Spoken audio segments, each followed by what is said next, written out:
Hello friends, welcome to light and little lamb Telugu channel.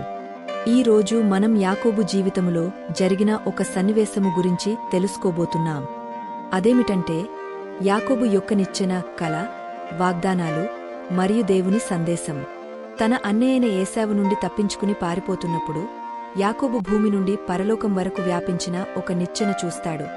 అందులో దేవదూతలు ఎక్కుతూ దిగుతూ ఉంటారు. ఈ దృశ్యం దేవుడు మరియు మనుష్యుల మధ్య నేరుగా ఉన్న సంబంధాన్ని మాత్రమే కాకుండా అలాగే నమ్మకం, దేవుని వాగ్దానాలు మరియు ఆత్మీయ ప్రయాణాన్ని గురించి లోతైన అర్థాలను తెలియచేస్తుంది. ఈ నిచ్చెన యొక్క సన్నివేశాన్ని పరిశీలిస్తూ దేవదూతల చలనాన్ని అర్థం చేసుకుంటూ దేవుడు యాకోబుకు చేసిన వాగ్దానాలు ఎలా ఒక గొప్ప జనాంగాముగా నెరవేర్చబడ్డాయో తెలుసుకుందాం. యాకోబు బేర్షెబాను విడిచి హారానుకు బయలుదేరాడు. ఆయన ఒక చోటికి చేరుకున్నప్పుడు బాగా చీకటి అయినందున అక్కడ ఆ రాత్రికి విశ్రాంతి తీసుకున్నాడు. అక్కడ ఉన్న రాళ్లలో ఒక రాయిని తీసుకుని దాన్ని తన తల కింద పెట్టుకుని నిద్రపోయాడు. ఆ రాత్రి యాకోబుకు ఒక కల వచ్చింది. భూమిపై ఒక నిచ్చెన ఉన్నది. దాని పైభాగం పరలోకాన్ని అంటుకుని దేవుని దూతలు దానిపై ఎక్కుతూ దిగుతూ ఉన్నారు. ఆ నిచ్చెన పైన ప్రభువు నిలుచున్నాడు. నేను నీ తండ్రియైన అబ్రాహాము దేవుడును, ఇస్సాకు దేవుడును. నీవు పడుకున్న ఈ భూమిని నేను నీకు, నీ సంతతికి ఇచ్చెదను. నీ సంతానం భూమి మీద లెక్కకు ఇసుక రేణువులవలెనగును.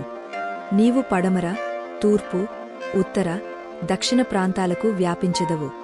భూమిలో ఉన్న ప్రజలు నీ ద్వారా, నీ సంతతి ద్వారా ఆశీర్వదించబడుదురు. నేను నీతో ఉన్నాను.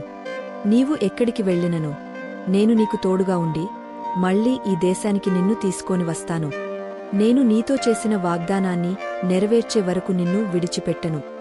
యాకోబు నిద్రలేచి, ఖచ్చితంగా ప్రభువు ఈ స్థలంలో ఉన్నారు, కాని నాకు తెలియలేదు అని అనుకున్నాడు.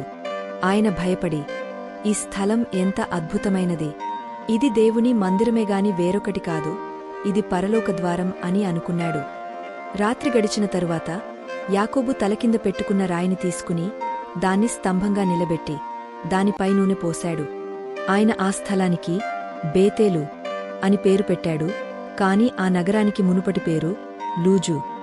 అప్పుడు యాకోబు, నేను తిరిగా నా తండ్రి ఇంటికి క్షేమముగా వచ్చినట్లు దేవుడు నాకు తోడయుండి నేను వెళ్ళుచున్న ఈ మార్గములో నన్ను కాపాడి తినుటకు ఆహారమును ధరించుకొనుటకు వస్త్రములను నాకు దయచేసిన ఎడల యెహోవా నాకు దేవుడాయ్ యుండును.